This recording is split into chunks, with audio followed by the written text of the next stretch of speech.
Good news! Central Americano MBBS just 34 lakhs. Columbus Central University. నమస్కారం, welcome to I dream. ధర్మ మార్గం with Vijitha కార్యక్రమానికి స్వాగతం.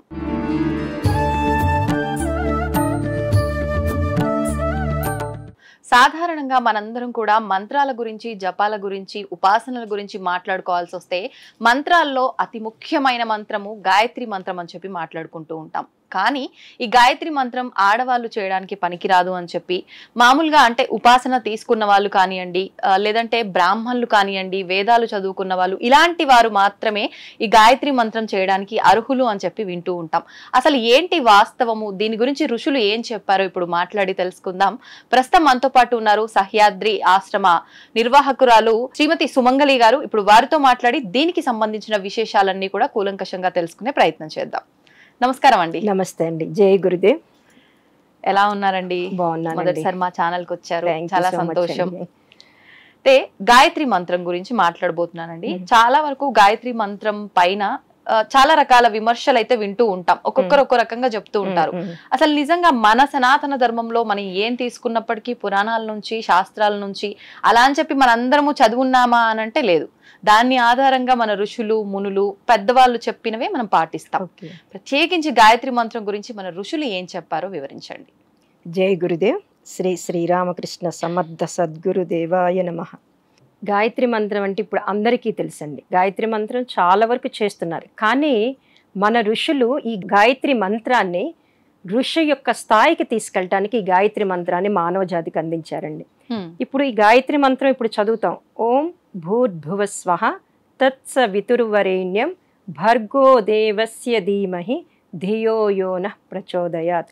ఈ గాయత్రి మంత్రంతో ఎక్కడికి వెళ్ళొచ్చు అనేది ఋషులు చెప్పేది ఏంటంటే, ఋషి, మహర్షి, రాజర్షి, బ్రహ్మర్షి, దేవర్షి, ఈ స్థాయికి వెళ్ళగలిగేది ఈ గాయత్రి మంత్రం ఒక్కటే అంటున్నారు.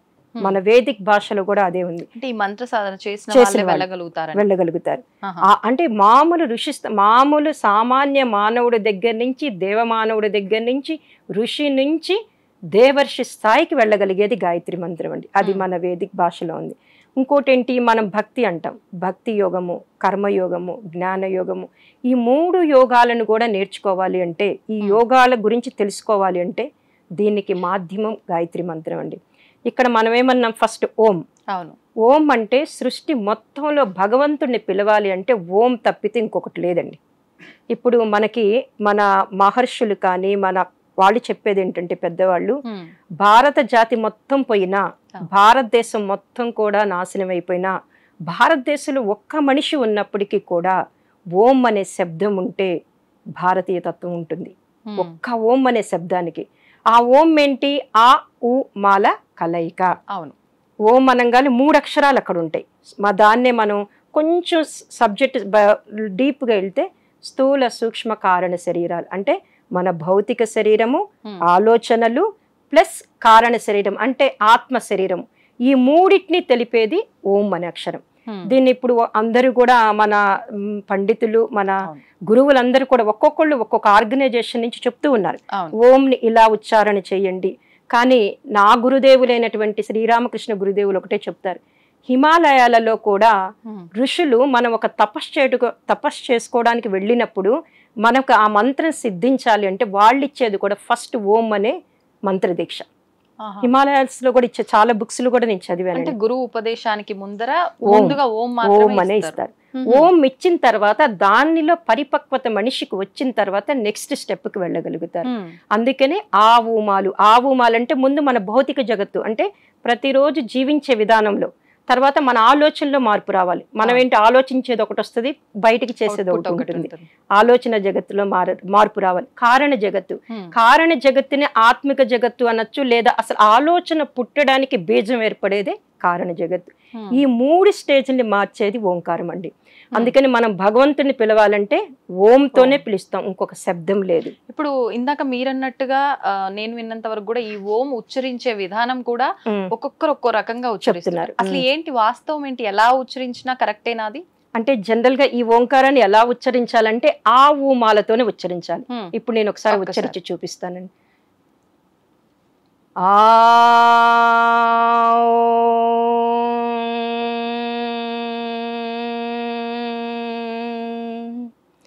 ఆ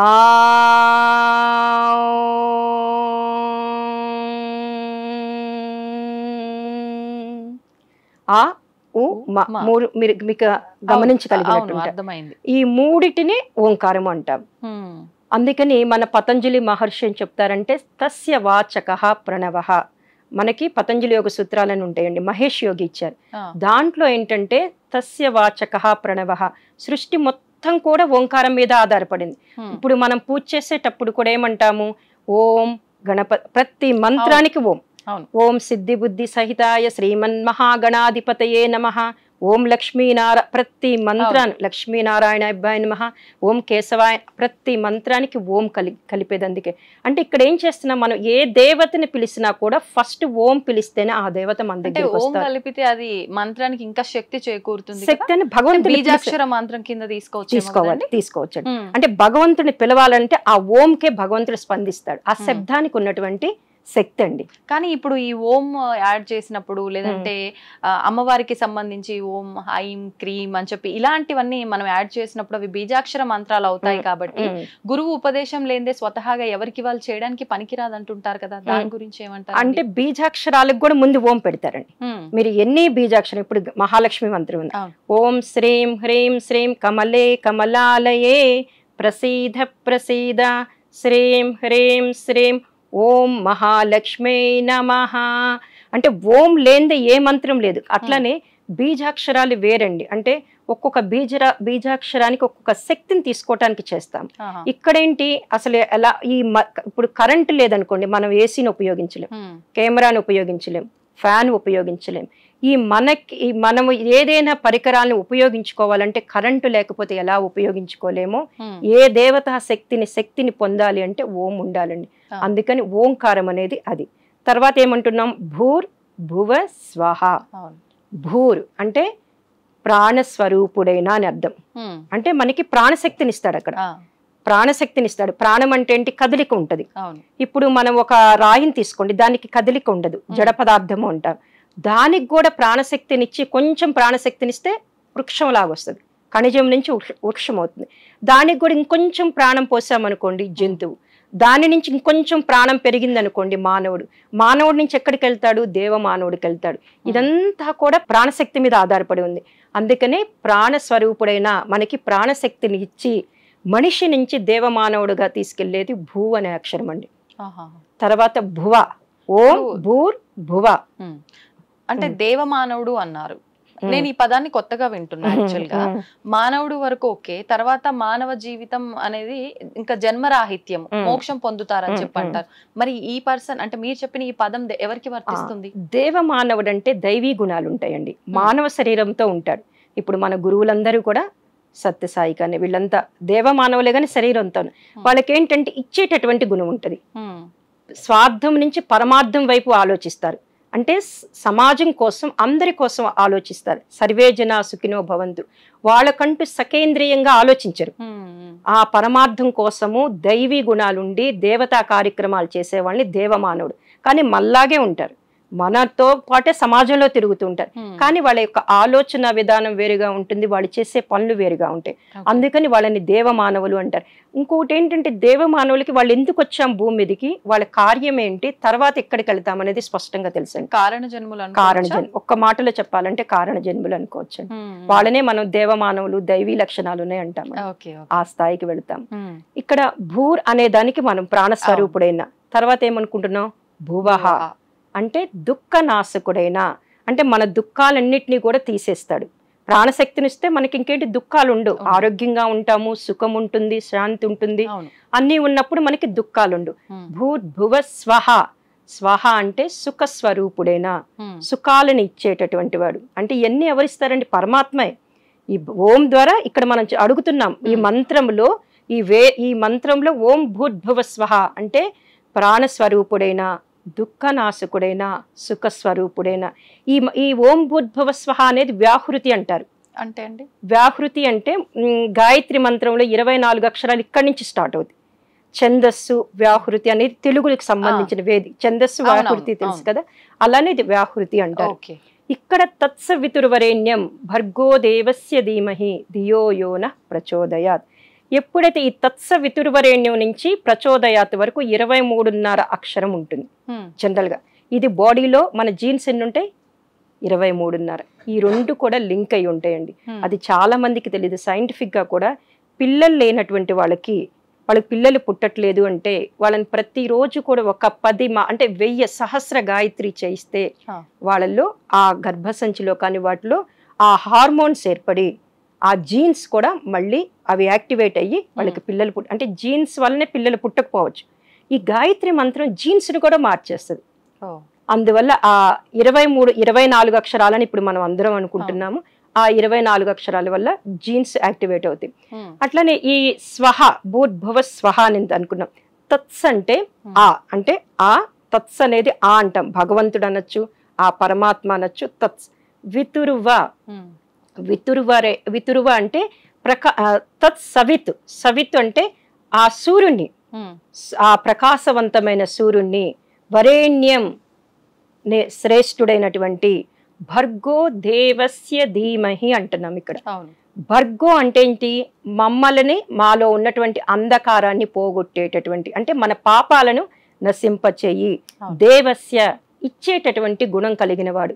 దేవస్య మీనింగ్ ఏంటంటే ఇచ్చేటటువంటి గుణం కలిగిన వాడు. ధీమహి నేను నా ఆత్మలో ధరించుదును కాక. ఇంతవరకు ధియోయోన ప్రచోదయాత్.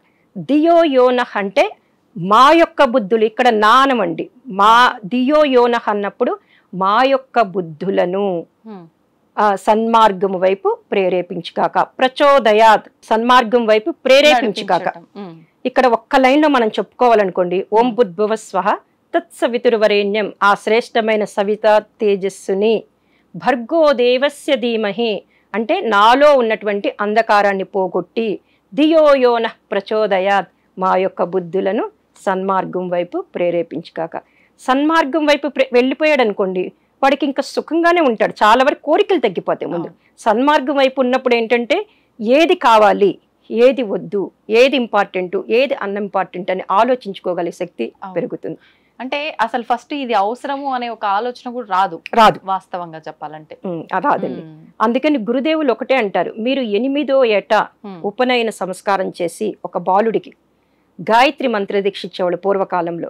ఇప్పటికి కూడా ఉందండి, గాయత్రి పరివార పద్ధతిలో ఉంది. ఉపనయన సంస్కారం చేసి వాడికి యజ్ఞోపవీత ధారణ చేసి గాయత్రి మంత్రం ఇచ్చి ప్రతిరోజు 108 సార్లు చేయించండి.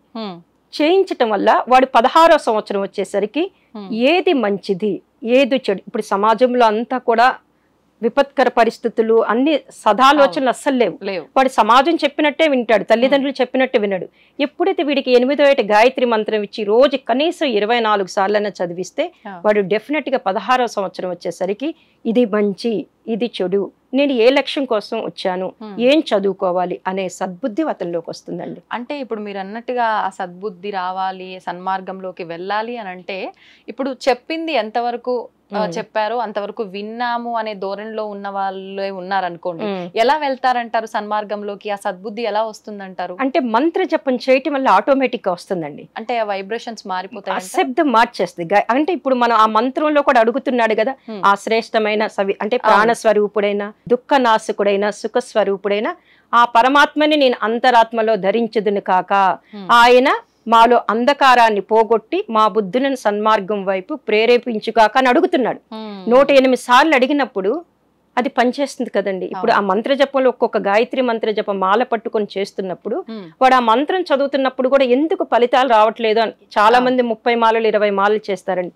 మంత్ర జపం మీద మాల చేతిలో ఉంటుంది, మనసు ఎక్కడికో వెళ్తుంది. గురువుగారు ఒకటే చెప్తారు, మాల పట్టుకొని నువ్వు జపం చేసేటప్పుడు ప్రతి అక్షరము కూడా చెవులతో విను. చెవులతో వినటం వల్ల ఆ మంత్రాక్షత ఇప్పుడు మనం ఏదైతే చెప్పుకున్నామో ఆ అర్థము దిగుతుందండి. ఆ అర్థము దిగినప్పుడు ఆ మంత్రంలో ఆ ఒక్కొక్క అక్షరము వెనకాతులు ఉన్నటువంటి అర్థం పట్టుకున్నప్పుడు వీడి జ్ఞానం వైపు వెళ్ళగలుగుతారు. అలాంటి రిజల్ట్ ఇస్తుందండి. అట్లనే సన్మార్గం అనుకుంటున్నాం మనం. ఇప్పుడు చాలా మంది అంటారు గాయత్రి మంత్రం చేయంటే మాకెందుకు సద్బుద్ధి, మేము మంచిగానే ఉన్నాం కదా, బాగానే ఉన్నాం కదా, మాకు డబ్బులు ఉన్నాయి కదా, సన్మార్గం ఏంటి అంటారు. కానీ సన్మార్గం అనేది గురుదేవులు ఏం చెప్తారంటే, పరమ పూజ్య గురుదేవులు శ్రీరామ్ శర్మాచార్య గారు అనే ఆయన ఒక ఆయన ఉన్నారు. అందరికీ తెలుసు, ఇప్పుడు నార్త్ లో ఉంటారు, హరిద్వార్ శాంతికుంజ్ అనే పెద్ద సంస్థ. అసలు గాయత్రి మంత్రం ప్రతి ఒక్కరూ చెయ్యవచ్చు అనే అవకాశం ఇచ్చింది శ్రీరామ్ శర్మాచార్య గారండి. ఏంటంటే వారు అనేది మానవ శరీరం ఉండి శ్వాస పీల్చుకోగలిగితే వాడికి గాయత్రి మంత్రం చేసేటటువంటి అర్హత ఇచ్చేశారు. ఎందుకంటే ప్రస్తుత కాలంలో అది అవసరం. ఎందుకు, మనిషికి అన్నీ ఉంటున్నాయి, సద్బుద్ధి సన్మార్గం వైపు వెళ్ళట్ల. సన్మార్గం అంటే గురువు గారు ఇచ్చేది ఏంటంటే, ఇప్పుడు సమాజంలో ఉన్న సన్మార్గం గురించి వాళ్ళు మాట్లాడట్లేదండి. ఇప్పుడు ప్రకృతి అంటే ఇప్పుడు ఏంటి, ఉప్పు ఉప్పుగానే ఉంటది, పంచదార లక్షణాలు అవి ప్రకృతి యొక్క లక్షణాలు. షుగర్ స్వీట్ గానే ఉంటది, అగ్ని అగ్నితత్వం కలిగి ఉంటది, వాయుతత్వం, ఇవన్నీ కూడా వాటి క్వాలిటీస్. అంటే సృష్టి ఆ లక్షణాలని దాని పదార్థానికి ఏ రకంగా ఇచ్చిందో ఆ రకంగా ఏమి మార్పు చెందదు. ఇప్పుడు నేను తప్పు చేస్తాను అనుకోండి, ఆ తప్పు ఈ రోజు కాకపోయినా రేపు అనుభవించాల్సిందే ఖచ్చితంగా. అది ప్రకృతి పనిష్మెంట్ ఇస్తుంది, దాన్ని ప్రకృతి అంటాం. ఆ ప్రకృతిలో ప్రకృతి ఒక విశేషమైన పరిణామ క్రమంలో సంతరిస్తూ ఉంటుంది. ప్రకృతి ఏంటి, వీడేం తప్పు చేశాడు, వాడేం చేశాడు, అట్లా ప్రకృతి ఏది ఏం చెయ్యాలో, ఎప్పుడు ఏం చెయ్యాలో, ఏ యుగంలో ఏం చెయ్యాలో ప్రకృతి ఒక విశేషమైనటువంటి పరిణామ క్రమంలో సంతరించినప్పుడు దాంట్లో మానవుడు కూడా ఒక భాగమే, మానవ జాతి మొత్తం కూడా ఆ భాగమే. ముందు మిగతా జీవుల కన్నా, అంటే మిగతా జీవులు అంటే వృక్షానికి ప్రాణం ఉంటుందండి, ఖనిజానికి రాయికి ప్రాణం ఉంటుంది, జంతువుకి ప్రాణం ఉంటుంది. కానీ వాటి యొక్క క్వాలిటీస్ ని వాటిని కరెక్ట్ గానే పెట్టుకుంటాయి. ఇప్పుడు చూడండి, కుక్కను చూస్తే విశ్వాసం, దాని విశ్వాసం దానికి ఉంటుంది, పిల్లి దానికి ఉండే క్వాలిటీ దానికి ఉంటుంది. కానీ మనిషి ఏంటంటే కాసేపు మంచిగా ఉంటాడు, కాసేపు ఉండలేడు, చంచల మనస్తత్వం కలిగి ఉంటాడు. అందుకని గురుదేవులు ఏమంటారంటే, ప్రకృతి ఒక విశేషమైన పరిణామ క్రమంలో వెళ్తున్నప్పుడు, సంతరిస్తున్నప్పుడు మనిషి దాంట్లో భాగమైనప్పుడు వాడు ఆ సన్మార్గం వైపు, అంటే నేను ఒక లక్ష్యం కోసం పుడతానండి, మీరు ఒక లక్ష్యం కోసం పుడతారు, ఏది మంచిదో దేనికోసమైతే నేను భూమి మీదకి వచ్చానో ఆ లక్ష్యం వైపు కరెక్ట్ గా ఉంచుతుంది, అది సన్మార్గం వైపు కరెక్ట్ గా తోసేస్తుంది. అందువలన మనము ఈ గాయత్రి మంత్రం, దీన్ని అందుకే యూనివర్సల్ ప్రేయర్ అంటారు, గురు మంత్రము అంటారు. యూనివర్సల్ ప్రేయర్, గురు మంత్రము, అట్లానే స్వార్థం నుంచి మటుకి పరమార్థం వైపు తప్పనిసరిగా వెళ్తారండి. అంటే నేను 30 ఏళ్ల నుంచి గాయత్రి మంత్ర సాధన చేస్తున్నాను, చాలా ఈ గాయత్రి పరివారు అందరికీ మంత్ర దీక్షలు ఇస్తున్నాను. గాయత్రి మంత్ర దీక్ష తీసుకోక ముందు వాళ్ళ జీవిత విధానం ఒక రకంగా ఉంటుందండి. కానీ ఆఫ్టర్ ఆల్ 3 నెలలకి వాళ్ళ జీవిత విధానంలో మార్పు వస్తుంది. అంటే నేను దీక్ష ఇచ్చిన వాళ్ళు చెప్తున్నారు. అంటే ఖచ్చితంగా గురువు ఉపదేశం ఉంటేనే గాయత్రి చేయాలంటారండి? అంటే ఇప్పుడు ప్రస్తుత కాలంలో మేమందరము శ్రీరామ్ శర్మాచార్య గారి 24 టైమ్స్ అనేది ఒక వాయిస్ ఉంటుందండి, అది దాని ద్వారా చేసుకోమంటాం. కానీ మేమందరం రోజు సహస్ర గాయత్రి గురుదేవుల దగ్గర నుంచి 30 సంవత్సరాల నుంచి ఉన్నాం కాబట్టి మాకు దీక్ష ఇచ్చే అర్హత ఇచ్చారు. మేము ఆశ్రమానికి ఎవరొచ్చినా కూడా దీక్షిస్తాం. అంటే వాళ్ళకి కొంత ఇప్పుడున్న వాళ్ళకి చాలా అనుమానాలు ఉంటాయి, మేము దీక్ష లేకుండా ఎలా చేస్తాము అంటారు. మేమంటాము గురువుగారు వాయిస్తో పెట్టుకొని చెయ్యండి అంటాం. ఎక్కడో ఉంటారండి, US లో ఉంటారు, సింగపూర్లో ఉంటారు, వాళ్ళకి ఆ వాయిస్ పెట్టుకొని పంపించేస్తారు. దగ్గరలో ఉన్న వాళ్ళు పౌర్ణమికి అమావాస్యకి వచ్చి మంత్ర దీక్ష తీసుకుంటారు. కానీ మంత్ర దీక్ష తీసుకున్నాక వాళ్ళు చెప్పేది ఏంటంటే, మేడం మేము 3 months క్రితం మా జీవితం ఆలోచన విధానం వేరుగా ఉంది, ఒక సమస్య వస్తే దాన్ని పెద్దదిగా చూసేవాళ్ళం, ఇప్పుడు ఇక్కడ దీక్ష తీసుకొని మేము ప్రతిరోజు 10 మాలలు 5 మాలలు చేస్తున్నప్పుడు మా జీవిత విధానం వేరుగా ఉంటుంది. ఏంటంటే మేము అదే కష్టాన్ని ఇప్పుడు పెద్దగా చూడట్లేదు. మంత్ర దీక్ష తీసుకున్న వాళ్ళందరూ వాళ్ళు చేసుకోవటం వల్ల వాళ్ళకి ఆ ఫలితంతో వాళ్ళు చెప్తున్నారు మానసిక స్థితి మారుతుంది అని. Go head. అయితే ఇప్పుడు మీరన్నట్టుగా ఆ మంత్ర దీక్ష తీసుకున్న వాళ్ళలో ఖచ్చితంగా ఒక 3 నెలల్లో మార్పులు చూశారు అని చెప్పి, అంటే సమస్యలు అయితే రాకుండా పోవు, కానీ ఆ సమస్యని సమస్యగా తీసుకోరు అనమాట. మామూలుగా ఇప్పుడు సామాన్యులం ఎలా అయితే ప్రతి దానికి ఎంత రియాక్ట్ అవుతుంటామో అవన్నీ కంట్రోల్ అవుతాయని అర్థం చేసుకోవచ్చు కదండి. మీరు చెప్పిన దాన్ని బట్టి అయితే నాకు అదే అర్థమైంది. నేను యాక్చువల్ గా మీరు చెప్పేటప్పుడు నేను ఒక క్వశ్చన్ అడుగుదాం అనుకున్నా. కాదండి, మనం చేసుకున్న కర్మ ఒకటి ఉంటుంది కదా, మరి ఈ మంత్రం చేయడం వల్ల జపం చేయడం వల్ల అంత బాగా ఎట్లుంటారు, ఈ కర్మ తప్పిపోతుందా, కర్మను తప్పించుకోలేమంటారు కదా అని క్వశ్చన్ అడగాలనుకున్నా. ఈ లోపు మీరు చెప్పిన దాంట్లో నాకు ఆన్సర్ దొరికింది. అదండి సంగతి. అంటే నాకు ఇంకొక చిన్న సందేహం, గాయత్రి ఆడవాళ్ళు చేసుకోకూడదు అని అంటారు కదా, ఇది వాస్తవమా? ఒకటి మేడం, ఇక్కడ స్త్రీలు గాయత్రి అంటే ఎవరు మేడం? అమ్మవారు, శక్తి. ఇంకా ఆడవాళ్ళు ఎందుకు చేసుకోకూడదు? మన పురాణాలు తీస్తే సావిత్రి గాయత్రి చేసింది, కుంతీదేవి గాయత్రి చేసింది, అట్లానే కుంతీదేవి కూడా సూర్యోపాసన. గాయత్రి అంటే సూర్యుడే, గాయత్రి అన్నా సూర్యుడన్నా ఓంకారం అన్నా మొత్తం కూడా ఇవన్నీ ఒకటేనండి. ఉమ్, చాలా మందికి డీప్ గా వేదంలోకి ఆ సబ్జెక్ట్ లోకి వెళ్ళినప్పుడు సూర్యోపాసనే గాయత్రి సాధన. ఉమ్, సూర్యోపాసన అంటారు, సూర్యవంశ రాజులు అంటారు. వాళ్ళు ఏం చేశారండి? గాయత్రే చేశారు. అట్లనే మీరు ఎప్పుడు అంటున్నారు కదా స్త్రీలు చేయకూడదు. పూర్వకాలంలో చాలా అందరూ కష్టపడేవాళ్ళండి. వాళ్ళకి డబ్బు ఉండేది కాదు, ఎందుకంటే కొంతమంది కుటుంబాలకే ఉండేది. ప్రతి ఒక్కళ్ళు కష్టపడి టైం కూడా చాలా ఇదిగా ఉండేది, టైట్ షెడ్యూల్గా ఉండేది. ఉమ్మడి కుటుంబంలో ఆడవాళ్ళు ఉంటే ఎంతో మందికి వంట చేయటం అవన్నీ ఉండేది. అందుకని మగవారు పూజ చేసేవాళ్ళు, ఆడవాళ్ళు సహకరించేవాళ్ళు. ఉమ్, ఇప్పుడు మన కుటుంబాలు, కొన్ని కుటుంబాల్లో సంధ్యావందనం చేసుకుంటుంటే మన నైవేద్యం అవి చేయాలంటే లేడీస్ చేయటం వల్ల ఒక పని తగ్గుతుంది, తొందరగా అయిపోతుంది. డివైడ్ చేయడం అందువలన ఆ కాలంలో పెట్టారు. ఈ కాలంలో ఏంటంటే స్త్రీలు అన్ని రంగాల్లో ఉంటున్నారు, కానీ ఒక పైలట్గా ఉంటున్నారు కదండి. మొన్న సింధూరి మన యుద్ధంలో చూస్తే లేడీస్ ఎంతమంది ఇంత అన్ని రంగాలలో ఉన్నప్పుడు గాయత్రి మంత్రం ఎందుకు చేయకూడదండి?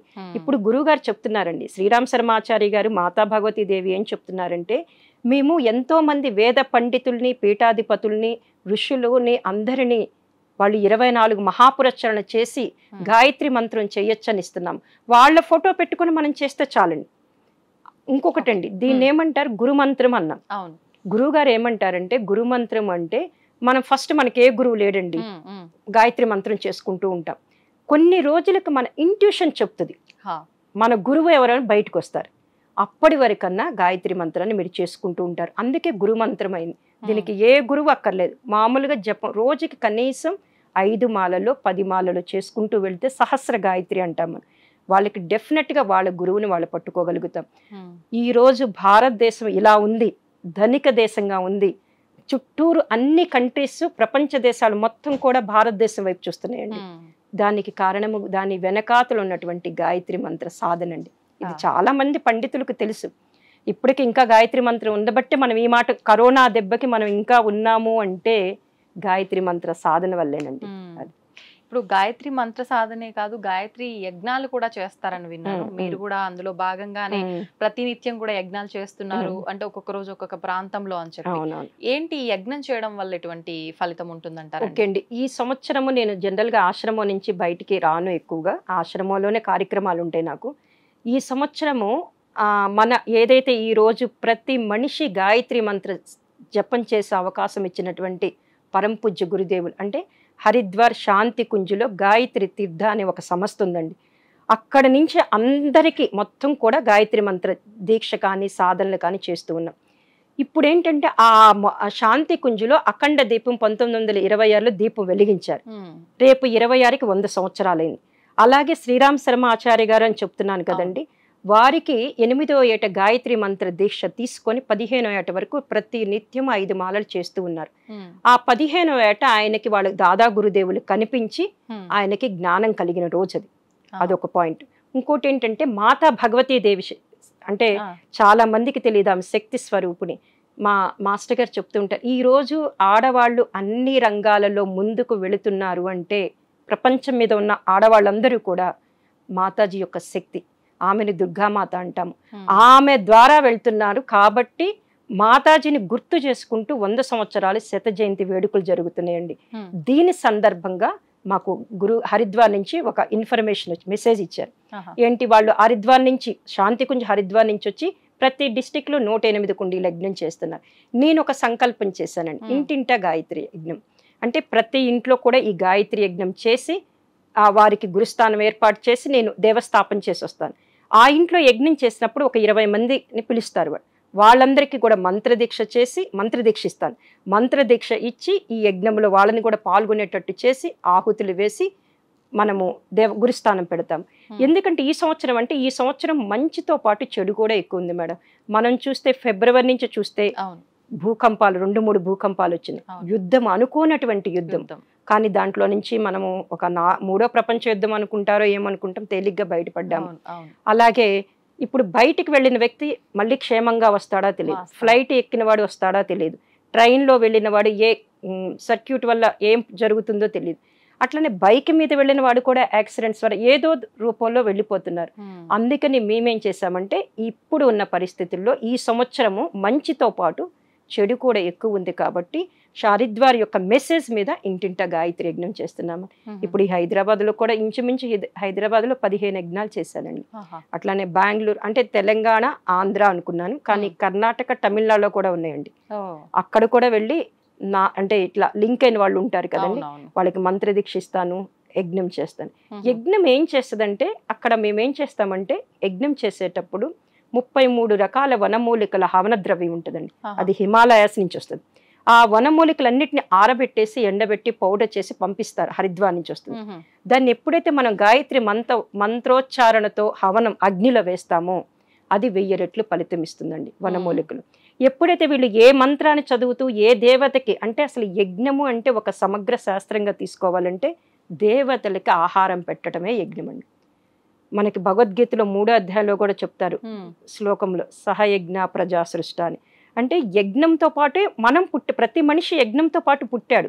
కోరికలు తీర్చుకోవడానికి మనం యజ్ఞం చేస్తాం. ఇప్పుడు ప్రతి ఒక్కరికి ఒక్కొక్క సమస్య ఉంటుంది కదండి, ఏదో ఒక సమస్య, అనారోగ్యం. అందువల్ల వాళ్ళింట్లో యజ్ఞం చేశాననుకోండి, వాళ్ళు సుఖంగా ఉంటారు కదా. వాళ్ళు సుఖంగా ఉండి ఇటు సన్మార్గం వైపు, అంటే సన్మార్గం వైపు అంటే ఎవల్యూషన్ వైపు వెళ్తారని నా ఇంట్యూషన్ అండి. అట్లనే ఈ వనమూలికల పౌడర్తో ఆహుతులు వేసి విశేష మంత్ర ఆహుతులతో వేయటం వల్ల వాళ్ళలో ఉన్నటువంటి మానసిక రుగ్మతులు పోతాయి, శాంతి వస్తుంది, ఆరోగ్యం వస్తుంది. ఇప్పుడు నేను వరకు చేసిన 30 యజ్ఞాలు చేశామండి. అటు వైజాగ్, బొబ్బిలి, తణుకు అన్ని చోట్ల చేస్తే అన్ని చోట్ల వాళ్ళు నాకు వెంటనే ఫోన్ చేసి చెప్పారండి, చాలా రిజల్ట్ వచ్చింది. నిన్నటి దాకా ఏదో బాధగా, ఏదో ఒక అశాంతిగా ఉన్న వాళ్ళకి యజ్ఞం చేసి వచ్చిన తర్వాత వాళ్ళు నాకు ఫోన్ చేసి చెప్పడం ఏంటంటే, చాలా తృప్తిగా ఉంది మేడం. అట్లనే గురుస్థానం అని పెట్టాం మేము. ఆ గురుస్థానం పెట్టాక వాళ్ళకి వెంటనే ఆ గురుస్థానం పెట్టడం వల్ల ఆ గురువు అనుగ్రహం వెంటనే కలిగినట్టుంది. చాలా రిజల్ట్ రావటం జరిగింది మేడం. అందుకని ఈ సంవత్సరం మొత్తం ఇలా యజ్ఞాలు ఫిబ్రవరి వసంత పంచమి వరకు చేస్తాం మేడం. ఎవరు పిలిచినా వచ్చి కూడా ఈ యజ్ఞం చేస్తాం. వాళ్ళు సుఖంగా ఉండాలని. ఇంట్లో యజ్ఞం అంటే చాలా ప్రాసెస్ ఉంటుందని భయపడుతున్నారు, అంత ప్రాసెస్ కాదు. ఇది 1.5 గంటల సమయాన్ని వాళ్ళు మాకు కేటాయిస్తే రెగ్యులర్ గా ఉండే పూజా సామాగ్రితో, సమిదలు, హోమకుండితో, ఈ హవన ద్రవ్యంతో, ఆవు నెయ్యితో యజ్ఞం చేస్తాం మేడం. అంటే అవన్నీ మీరే అంటే వాళ్ళు అంటే హవన ద్రవ్యము, హోమకుండి, అంటే వేదికి సంబంధించిన కాష్టపాత్ర అవన్నీ మేము తీసుకెళ్తాం మేడం.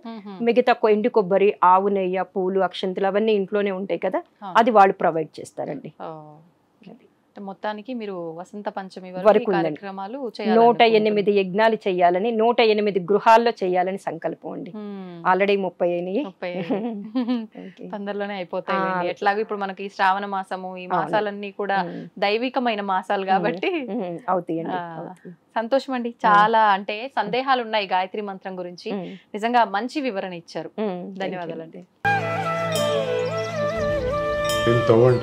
తవ్వుతూనే శివలింగం సరే దాన్ని అట్లా కప్పేసేయండి, చూపించదండి. మూర్తి పూజ కాదు, సాక్షాత్ బ్రజేంద్ర నందన భగవాన్ ఉన్నారు మూర్తిలో. ఏమీ ఆశించకుండా ఆరాధించే వాళ్ళు కూడా ఉన్నారా ప్రభుజీ? నిజమైన భక్తి అంటే మనకు తెలియదు కాబట్టి